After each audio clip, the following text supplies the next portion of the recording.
자, 오늘 말씀의 제목은 교회 내의 세대 갈등을 극복하고 젊은 사람들과 잘 지내는 법이라는 제목으로 말씀 전해드리도록 하겠습니다. 교회 내의 세대 갈등 극복하고 젊은 사람들과 잘 지내는 법. 요즘 우리나라 국민들에게 이 삼성 사태가 굉장히 충격적으로 다가왔죠. 삼성전자는 절대 무너지지 않는다, 그렇게 믿어왔는데 요즘 삼성의 추락이 사태가 심상치 않습니다. 우리나라의 1위 대기업인데도 불구하고 지금 현재 삼성전자가 미래가 되게 어두워요. 어쩌다가 이렇게 잘 나가던 삼성이 이렇게 됐는가? 이게 또 우리나라 기업들이 겪는 문제들, 삼성뿐만이 아니라 제가 사실 작년부터 삼성 자꾸만 거론하면서 삼성도 샤프전자나 도시바처럼 몰락할 수도 있다, 그런 말을 자주 해왔었는데 생각보다 빨리 왔네요. 세계적인 기업들이 겪고 있는 문제들, 지금 보니까 오늘 뉴스에는 또 닛산이라고 하는 유명한 자동차 회사가 있거든요. 거기서 또 대규모의 해고를 진행을 한다고 합니다. 워낙 또 시장이 안 되기 때문에 닛산도 지금 구조조정을 한다고 하고, 또 정말 충격적인 거는 이제 반도체 왕국이라고 불리던 인텔의 몰락이죠.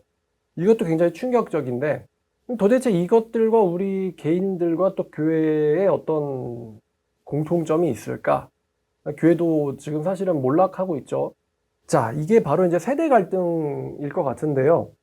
이거는 이제 젊은 사람들과 잘 지내는 법이에요. 제가 언급한 기업들의 몰락의 원인은 이 기존의 것을 너무나 집착하는 거죠, 경영진이. 그러니까 삼성 같은 경우는 여태까지 이제 반도체를 주로, 이제 메모리를 주로 만들었는데, 시대가 지금 AI로 바뀌고 있거든요. 근데 이 바뀌는 게 어떻게 바뀔지 사실 누구도 잘 모릅니다. 그러나 저는 호기심 반 두려움 반에서 지금 서 있어요. 이게 엄청나게 인간의 생활을 변화시킬 겁니다. 인터넷이 나온 것도 참 획기적이었지만 지금은 이제 AI가 나오면서 누구나가 전문의 지식에 몇 초면은 접근할 수 있는 시대가 됐거든요. 근데 이게 인류에게 어떤 영향을 미칠지 아직 그 결과는 미지수지만, 마이크로소프트라든가 아니면은 애플이라든가 이런 기업들이 AI에 엄청난 투자를 하고 있습니다. 조원대의 투자를 하고 있어요. 이것이 미래에 어떻게 반영이 되겠죠? 근데 이 새로운 것을 추구하기보다는 우리는 디램을 파니까 디램만 팔 거야. 그러니까 이제 AI 들어가는 칩 경쟁에서 뒤처진 거예요, 삼성전자가. 미래를 못 내다본 거죠. 자, 어떤 학자가 동물을 가지고 이런 실험을 했습니다. 원숭이한테 새로운 바나나 껍질을 까는 방법을 알려줬어요. 그랬더니 젊은 원숭이들과 늙은 원숭이들 중에 새롭게 바나나 껍질을 까는 방법에 쉽게 학습한 원숭이가 어떤 원숭이일까요? 1번 젊은 원숭이, 2번 늙은 원숭이. 맞습니다. 젊은 원숭이가 새로운 방법을 가장 먼저 배웠어요. 학자들은 왜 그럴까? 왜 젊은 원숭이가 새로운 것을 더 잘 습득을 하는가를 봤더니 젊은 원숭이들은 늙은 원숭이들보다 훨씬 더 적극적이고 호기심과 탐험적인 성격이 강하다고 합니다. 반면에 늙은 원숭이들은요, 자기가 기존에 알고 있던 것에서 벗어나지 않으려고 해요. 이것을 원숭이 사회에서도 학자들이 발견을 했습니다. 지금 아마도 인텔과 삼성의 몰락이 이제 망조가 들었거든요. 왜 망조가 들었는지 우리가 명심할 필요가 있어요. 자, 인텔에 대해서 여러분들에게 간단히 설명해 드리겠습니다. 인텔은요, 한때는 반도체 왕국이라고 불리던 회사입니다. 정말 잘 나갈 때는 전 세계 CPU 점유율의 90%를 차지했어요. 그때 이제 PC 시대다, 컴퓨터를 회사만 갖고 있는 시대가 아니라 개인이 PC를 소유하게 되는 시대가 올 것이다 해서 PC에는 CPU가 들어가거든요. 근데 CPU를 90%를 인텔이 맡았어요, 전 세계의 CPU에. 그러니까 압도적인 강자였죠. 근데 지금은 직원들을 수만 명을 해고하고도 참 어처구니 없는 게 2024년 3분기 적자, 3개월 동안 적자만 20조 원 넘는 적자를 봤어요, 인텔이라는 기업이. 이 반도체 왕국이라 불리던 인텔이 적자에 시달리게 된 원인이 있는데 지금 두 번의 실패를 합니다. 첫 번째가 스티브 잡스가 스마트폰을 개발했잖아요. 여기서 PC에서 모바일로 세대 교체가 일어나게 된 거예요. 근데 인텔이 어차피 모바일은 모바일이고 PC는 여전히 잘 나갈 거다라고만 생각을 해서 이 모바일에도 당연히 이제 CPU에 해당하는 칩이 들어가거든요. 이거를 SoC라고 합니다. 약자는 저도 잘 모르고요. SoC가 이제 CPU랑 램이랑 여러 가지를 한 번에 처리하는 칩이거든요. 모바일용. 근데 이 칩 개발에 별로 관심을 안 둔 거예요, 인텔이. 그래서 스마트폰이 개발되고 나서 컴퓨터에서 데스크탑에서 노트북에서 모바일로 갈 때 인텔이 이 변화에 정말 뒤처졌습니다. 인텔이 모바일용을 해보려고 했던 게 아톰이라고 불리는 칩인데 제가 보기에도 별로 성능이 별로였어요. 여러분 옛날에 혹시 되게 조그만 노트북 그거 무슨 북이라고 불렀는데 진짜 느려가지고 못 써먹겠는 노트북보다 훨씬 작은 거 있잖아요. 하여튼 모르니까 생략. 그런데 아톰이 들어갔는데 너무 느려가지고 도무지 못 쓰겠더라고요. 그런 거를 내놨으니 이제 밀리죠. 그러니까 이제 인텔이 스마트폰용 SoC 칩 개발에 뒤처졌기 때문에 이 인텔의 경영진들이 스마트폰의 가능성을 무시하고 흐름을 읽지 못하다가 CPU만 고집하다가 결국에는 주도권을 놓치고 만 거죠. 요즘 웬만한 작업들 젊은이들 다 스마트폰으로 합니다. 스마트폰? 솔직히 이거는 이제 개인의 취향과 그것도 많이 반영이 되는데 보통 사람들 핸드폰 1년에서 2년이면 바꿉니다. 뭐 기능이 떨어져서 바꾼다기보다는 이제 새로운 유행에 참여하고 싶으니까 바꾸는 거죠. 사실 스마트폰 가격이 만만치 않은데요. 옛날에는 고급 컴퓨터가 한 200만 원이면 한 세트를 맞췄는데 요즘 스마트폰 가격 150에서 200은 잘 가죠. 근데 요즘 누가 PC를 그렇게 바꿔요? 요즘 PC 그렇게 안 바꿉니다. 별로 그렇게 고사양 작업을 돌리는 사람들은 너무 적어요. 근데 스마트폰을 자주 바꾸니까 이게 사람들의 그 자금의 수요가 핸드폰으로 집중이 된 거죠. 그러니까 완전히 이제 인텔은 매출이 확 떨어지게 된 거예요. 그래서 인텔이 뒤늦게 SoC를 개발하려고 했는데 하필이면 또 통신 회사에 불과했던 퀄컴이라는 회사가 SoC 주도권을 장악을 해버립니다. 그래서 퀄컴의 스냅드래곤이라는 그 코드네임의 칩 여러분 들어보신 적 있을 거예요. 웬만한 안드로이드 폰에 다 들어갑니다. 근데 이쪽에서 이미 선점을 해버려가지고 인텔이 퀄컴에도 뒤처지고 그리고 컴퓨터를 조립해다 파는 애플한테도 뒤처졌어요. 애플은 반도체 후발주자였지만 이 SoC 모바일용 칩에 대해서 우리들이 독립을 해야 된다. 독립하지 않으면 안 되겠다라고 해서 자체적으로 칩 설계에 들어가서 요즘에는 M 시리즈라고 불리는 칩들을 애플이 내놓고 있죠. 그게 또 굉장히 잘 나가요. 그래서 지금 모바일 칩 시장은 퀄컴과 애플 이렇게 양분돼 있거든요. 여기에 이제 원래 전통적 반도체 강자였던 인텔과 삼성은 완전 뒤처지게 된 거예요. 삼성이 우리도 핸드폰 만드는데 우리도 우리의 칩이 들어가야지 이제 핸드폰을 저렴한 가격에 혹은 또 가격 경쟁력 있게 팔 수 있을 거 아니에요. 근데 이제 삼성이 엑시노스라는 코드네임으로 칩을 자꾸만 개발하고 있는데 이미 퀄컴과 애플에 비해서 너무 뒤처져 있어요. 이제 핸드폰에서도 칩 판매를 못하고 그래서 인텔이 지금 어느 정도까지 지금 추락하게 됐냐면은 인텔이 CPU를 만드는데 그 경쟁사가 AMD라는 회사거든요. AMD는 후발주자입니다. 인텔이 후발주자. 아까 인텔이 90% 먹었다 그랬잖아요. 겨우 10% 가지고 먹는 회사가 이 AMD였어요. 근데 지금 현재는 인텔이 AMD에 매각될 수도 있다. 이 정도까지 지금 시장이 바뀐 거예요. 아니 그 반도체 공룡인 인텔이 후발주자인 AMD한테 오히려 매각당하게 생긴 이런 정도의 지금 판세가 굉장히 크게 기울어졌습니다. 야, 이게 참 충격일 거예요.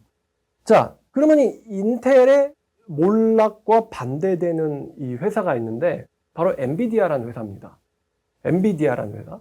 그러니까 인텔은 컴퓨터를 만들죠. 그럼 컴퓨터를 만들면은 그 안에 이제 사람들이 뭐 게임을 한다거나 그럴 때 있어도 그만 없어도 그만인 것 중에 하나가 바로 그래픽 카드라는 겁니다.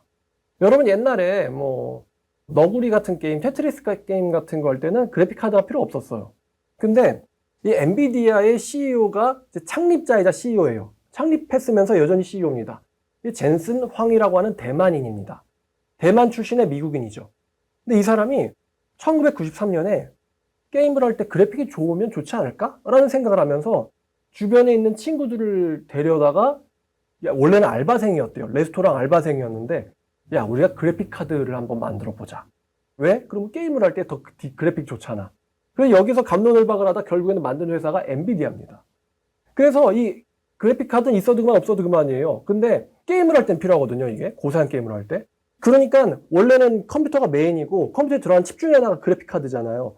이거를 팔던 회사가 엔비디아예요. 그러니까 엔비디아의 생태계는 사실은 뭐 마이크로소프트라든가 인텔이 주도하는 이런 컴퓨터 생태계에 기생하는 형태였죠. 근데 이 그래픽카드가 게임할 때나 필요한 건 줄 알았는데 엔비디아에서 쿠다라고 하는 것을 개발합니다. 이 쿠다라는 게 전 잘 몰라요. 근데 이게 그래픽카드이면서도 연산 능력에 뛰어난 강점을 보였어요.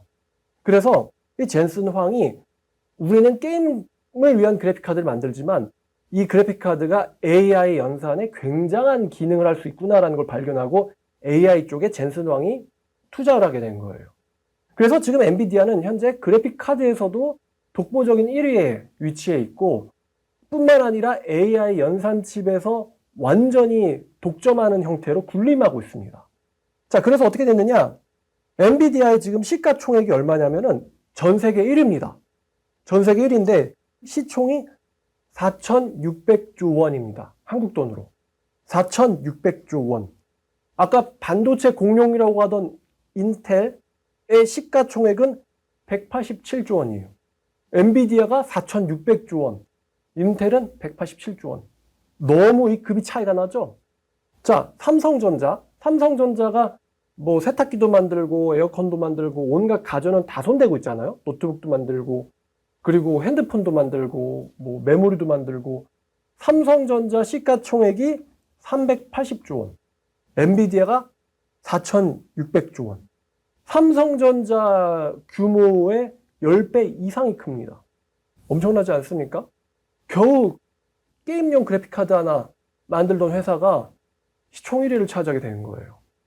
젠슨 황이라는 사람의 경영 방식을 보니까 이 젠슨 황은요, 자율적이고 창의적인 조직 문화를 강조한다고 합니다. 자율적이고 창의적인 조직 문화를 강조한다. 그리고 소통을 좋아한다고 합니다. 직원들과 소통을 좋아하고 이 사람은 위험을 감수할 줄 아는 혁신을 좋아하는 사람이라고 합니다. 근데 이런 부분은 일론 머스크랑 참 닮은 것 같아요. 위험하지만 혁신을 좋아한다.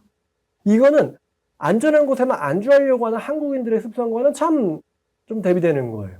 그리고 이 사람은 개발과 기술 도전에 대해서 매우 열정적이고 직원들과 아까 말씀드린 것처럼 소통하는 걸 너무 좋아하는 사람이라고 해요. 그럼 이 젠슨 황이 그래픽카드, 게임용 이런 걸 만든다고 하니까 좀 젊을 것 같잖아요? 아니에요. 이 사람이 1963년생입니다. 그러니까 한국 만 나이로 61세예요. 환갑이 넘으셨죠. 이런 용어를 써도 될지 모르겠는데 한국 사람들은 60세 넘었다 그러면 이제 뭐 틀딱이라고 하죠. 근데 이 사람이요, 이렇게 표현하면 좋을 것 같아요. 전 세계 사람들이 제일 좋아하는 틀딱이다.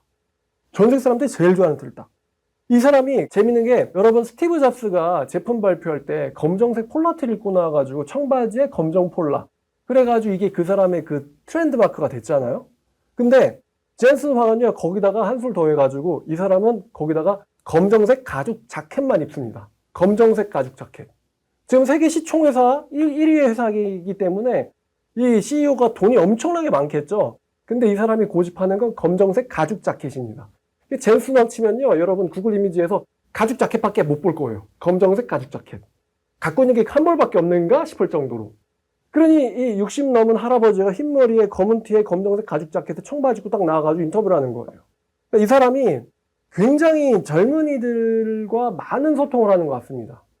최근에는 그 자기 팔에다가 엔비디아의 로고를 타투를 했더라고요.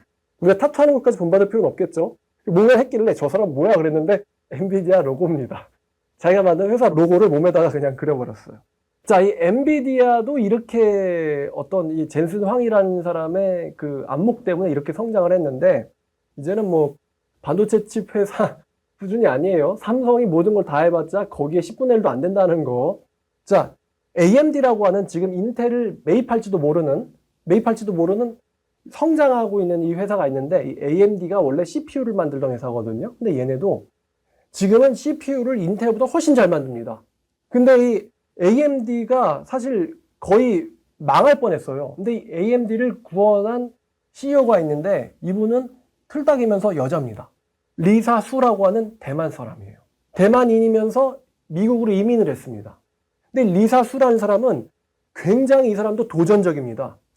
CPU? 그럼 이걸 이렇게 한번 만들어보자 해가지고 직원들, 그동안 나오던 직원들의 의견이 아니라 자기가 이걸 딱 주도해가지고 지금은 완전히 엄청난 성능을 가진 CPU를 만들게 됐거든요. 리사수가.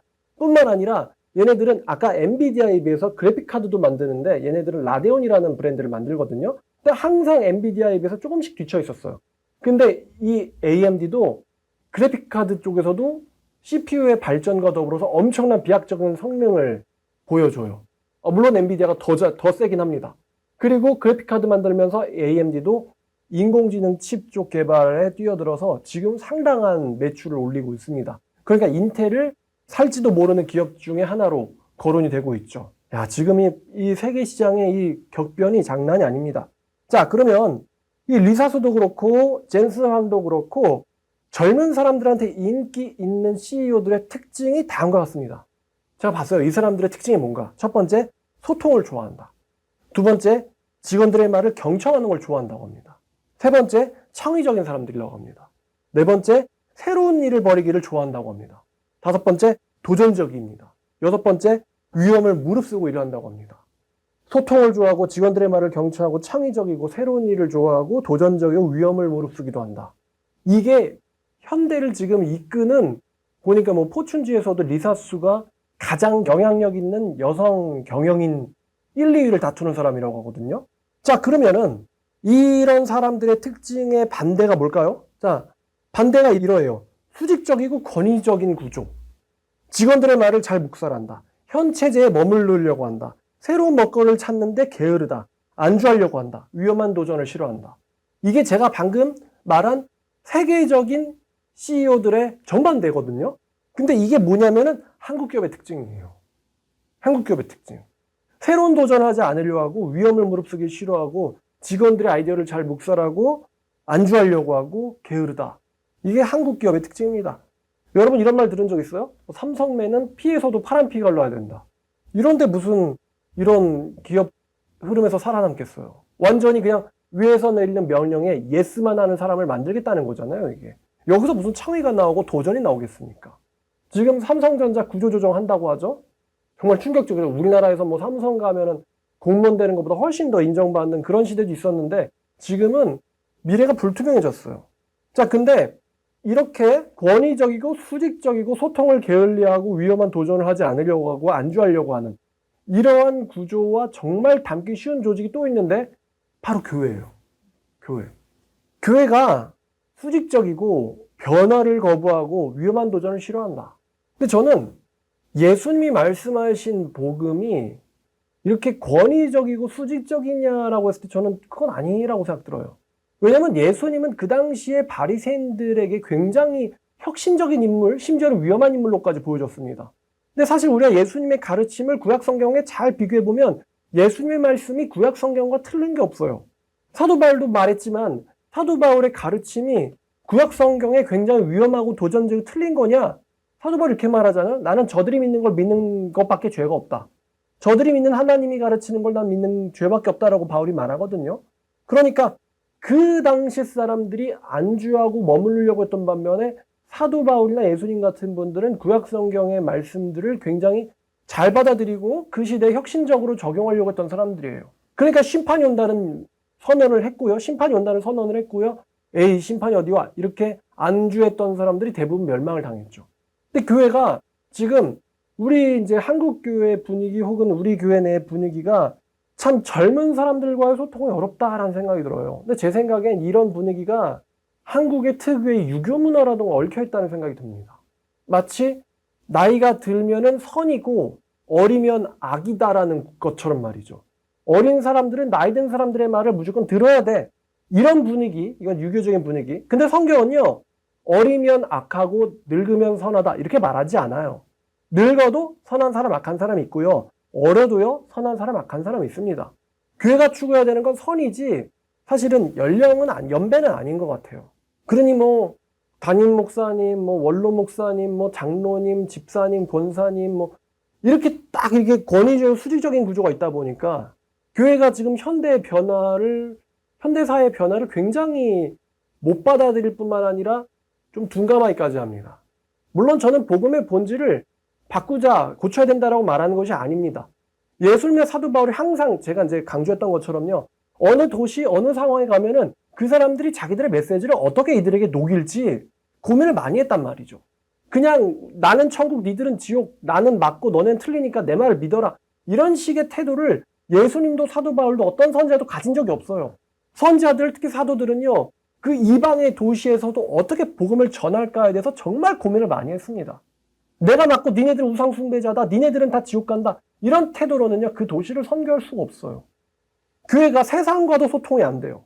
그 심지어는 교회 내에서도 소통이 안 됩니다. 나는 의인이고 너는 죄인이니까 이런 마인드로 사람들에게 접근을 해버려요. 근데 나는 의인이고 너는 죄인이다. 이런 마인드로만 접근한다면 어떻게 우리가 그들과 소통을 하고 전도를 하겠습니까?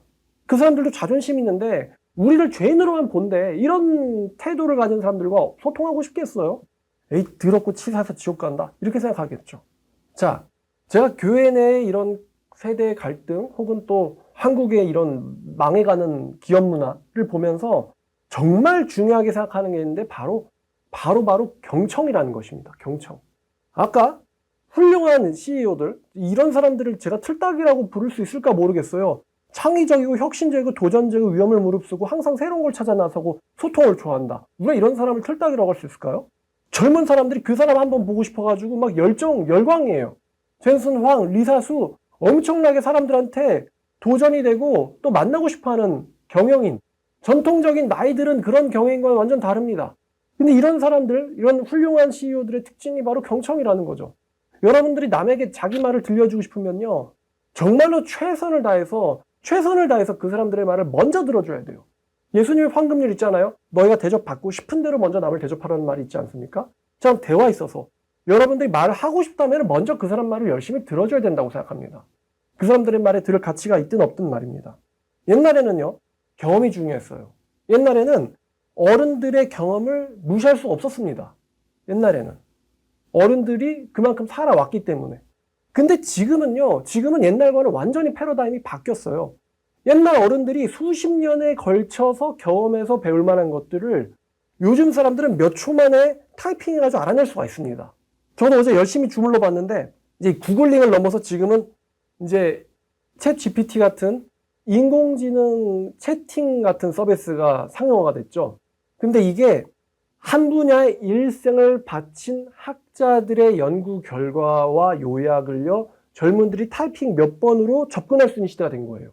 그만한 지식을 가지려면 정말 그 분야에서 수십 년을 공부를 했어야 되는데 그렇게 수십 년을 공부하고도 얻기 힘든 지식들을 타이핑 몇 번으로 갈 수가 있단 말이에요. 에이, 그깟 거 뭐가 그게 맞겠어가 아니에요.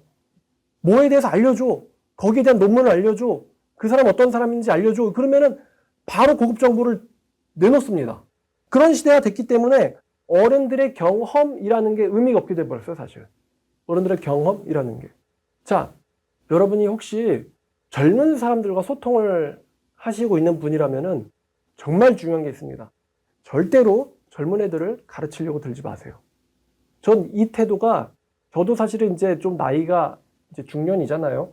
그러다 보니까 저도 조심하는 부분입니다. 절대 젊은 사람들을 가르치려고 들면 안 됩니다. 왜냐면은 현대 시대는요, AI 시대로 바뀌었기 때문이에요. 학자 논문 수준의 지식을 10초면 찾아내는 시대입니다. 그렇기 때문에 내가 경험한 게 맞다라고 얘기하는 것을 젊은 애들한테 강요하면은 곤란해요. 지금 삼성 보세요. 다들 인공지능 넘어가는데, 우리는 디램만 팔자. 이러다가 국가 경제를 지탱하는 회사가 지금 몰락하고 있잖아요. 인텔도 마찬가지입니다. 스마트폰, 뭐가 있겠어. AI 뭐가 있겠어. 그러다가 지금 웃기게도 겨우 그래픽카드 만드는 회사한테 그냥 완전히 추월당해버렸잖아요. 지금 세계 1위라고 하는 애플이라든가 마이크로소프트라든가 이런 회사도 지금 막 1위 자리 뺏기니까 열심히들 하고 있어요. 경험한 내가 맞다. 세계는 변하지 않을 거다. 이런 태도로 접근하면요, 절대로 살아남을 수가 없습니다. 정말로 제가 자주 말씀드린 것처럼 도태되게 되어 있습니다. 절대로 젊은 애들을 가르치려고 들지 마세요. 제가 그래서 고민을 좀 많이 해봤어요. 그러면 도대체 어른들의 경쟁력이 뭘까? 지식에 있어서 올바름을 가지고 싸울 수 없다면, 솔직히 말씀드리면은 어른들이 대부분 애플리케이션 하나 까는 것도 힘들어 하잖아요. 애플리케이션 하나 깔고 키오스크에서 뭐 하나 주문하는 것도 힘들어 하잖아요. 그걸 가지고 애들한테 좀 해줘라 라고 부탁해줘야 되는 시대 아닙니까? 그러니까 그럼 도대체 어른들이 뭘 내놓을 수 있을까라고 곰곰이 고민을 해봤더니 어른들의 경쟁력이 있다면 바로 인품에 있다는 생각이 들었습니다. 인품. 여러분, 인품은 AI가 못 가르칩니다. AI는요, 인내심과 포용력을 가르쳐주지 못합니다. 걔네들은 지식의 올바름을 가르쳐 줄 수 있어요. 그러나 인품은 가르치지 못합니다. 어떻게 해야 대학이 어려운 사람을 설득할 수 있을까? 어떻게 해야 내 적으로 보이는 사람을 내 편으로 만들 수 있을까? 어떻게 하면 까다로운 사람들과 잘 지내는가? 어떻게 하면 스트레스 안 받고 행복한 인생을 살 수 있는가? 이런 부분은 AI는 가르치지 못합니다. 이게 오히려 젊은 세대가 가진 취약점이 되겠죠. 자, 그래서 어른들의 경쟁력은 인품에 있기 때문에, 그럼 제가 인품이 좋다라는 거에 첫 번째 하면 떠오르는 게 또 역시 경청이에요. 인품이 좋은 사람, 그러면 자기 의견만 먼저 내세우고 옳다고 고집하는 사람을 우리는 인품 좋다고 말하지 않습니다. 인품이 좋은 사람의 첫 번째 덕목은 바로 적극적인 경청의 자세에 있다는 것이죠. 적극적인 경청, 그리고 어떤 사람도 받아들일 것 같은 포용력, 그리고 아까 젊은 원숭이들의 특징이었죠. 젊은이들과 어울리려고 하는 호기심과 젊어지려고 하는 모험심. 난 이제 늙어서 못해. 이런 건 아니에요. 아까 젠슨 왕도 60살이 넘었다고 했어요. 61세라고 했어요. 근데 전혀 뚱뚱하지 않습니다. 아마 운동에 많은 시간 투자하실 거예요. 검은색 옷과 가죽 자켓을 좋아하시는, 마치 그냥 헬멧만 쓰면요, 솔직히 폭주족처럼 보일 것 같아요. 아마 자신의 그 성향을 나타내고 싶은 거겠죠. 그 가죽 재킷이라는 게. 젊은이들과 같이 어울리고 젊은 애들과 같아지려는 모험심, 이런 부분들을 개발할 필요가 있다는 생각이 듭니다. 그래서 여러분들이 그러면 이제 요약하면 이렇습니다. 자, 여러분들이 젊은 사람들에게 참는 법, 포용하는 법, 원수를 친구로 만드는 법, 이런 부분에 대해서 조언을 해주세요. 사람들과 잘 지내는 법. 자, 이것만 들으시면 될 것 같습니다. 자, 첫 번째, 경청의 한계를 넘는 경청의 훈련을 하세요. 여러분들이 남의 말을 듣다 보면요, 욱 하고 끼고 들어가고 싶은 욕구가 있거든요. 욱 하고 끼어 들어가고 싶은 욕구가 생길 때, 경청을 해보시라고 했지. 끝까지 한번 말을 들어보세요. 젊은 사람들과 대화할 때 젊은 사람들보다 먼저 말하지 마시고, 젊은 사람들의 말이 끊어질 때까지, 없어질 때까지 쭉 들어보는 훈련을 해보세요. 그 다음에 젊은 사람들의 말을 들어보고, 그 다음에 이제 자기 의견을 내는, 아마 그러면은 사람들이 좋아할 것 같습니다. 늙은 사람이든 젊은 사람이든 자기에게 관심 가져주고 자기 말을 열심히 들어주는 사람을 좋아합니다. 말 많은 사람을 좋아하지 않습니다. 들어주는 사람을 좋아합니다. 자, 두 번째는요, 새로운 뉴스를 보고 새로운 지식을 추구해 보시는 게 어떨까요? 저도 아침마다 뉴스를 봅니다. 뉴스는 자주 보는데, 제가 골라놓은 뉴스 신문사만 보지 않고요. 제가 특히 좋아하는 거는 AI에서 자동으로 골라주는 뉴스들이 있어요. 여기에서 이제 새로운 정보를 많이 얻습니다. 요즘 보니까 한국 언론사들은 보면 솔직히 말하면 자극적인 뉴스밖에 내놓질 않아요. 누가 살해당했다더라, 누가 죽었다더라, 뭐 누가 정치권이 어떻다더라, 이런 뉴스밖에 내놓질 않습니다. 근데 이제 뭐 구글이나 이런 데서 인공지능이 알아서 골라주는 뉴스들을 보면은 새로운 정보들, 이런 기사가 있었네? 저는 그런 것들을 찾아서 읽는 걸 좋아합니다. 핸드폰으로도 계속 왼쪽 페이지로 가다 보면은 구글에서 혹은 인공지능이 추천한 뉴스들이 나오거든요. 그런 거를 읽는 연습을 하시고, 요즘 세계 시장이 시세가 상황이 이렇게 돌아간다더라, 이렇게 새로운 지식을 추구해 보세요. 그리고 모르는 걸 한번 챗 GPT 같은 거에다 물어보는 어르신이 되는 건 어떨까요? 그런 어르신들 무서울 것 같거든요. 어른들의 말은 다 편협하고 틀렸다라는 그런 이제 선입관이 젊은 사람들한테 있는데, 어른들이 오히려 논문을 검색한 다음에 야, 논문에서 이렇다는데? 라고 얘기하면은 오히려 그게 젊은 애들한테 먹힐 수 있는 그런 자세 아닐까요? 그래서 예를 들어 챗 GPT를 쓸 줄 아는 할아버지, 엄마, 챗 GPT와 대화하는 아빠, 그 오픈소스니까 여러분들이 애들한테 물어보세요. 야, 이거 어떻게 까냐 하면서. 그래서 인공지능과 대화해보시는 연습을 해보시는 것도 좋을 것 같습니다. 자, 그리고 마지막 제일 중요한 건데 바로 운동입니다. 운동은 아무리, 이거는 AI 시대를 떠나서도요, 운동은 아무리 강조해도 중요합니다. 정말 중요해요. 젊은 사람들과 어울리려면 젊은 사람들과 어울릴 만한 몸을 갖고 있어야 됩니다. 그리고 그런 몸은 단기간에 얻어지지 않습니다. 저는요, 나이 든 사람들이 뚱뚱한 게 절대로 저는 그게 자랑할 만한 게, 내가 나이를 먹고 허리가 아파서, 이건 자랑거리가 아닙니다. 나이가 60이라는 거는 운동할 만한 시간을 60년은 갖고 있었다는 소리죠. 결코 60이 내가 운동을 못하는 그런 핑계가 될 수 없습니다. 젊어서부터 꾸준히 운동했다면은 아놀드 슈왈츠제네거가 그렇죠. 결코 늙어서도 그런 비대한 몸을 갖게 되질 않습니다.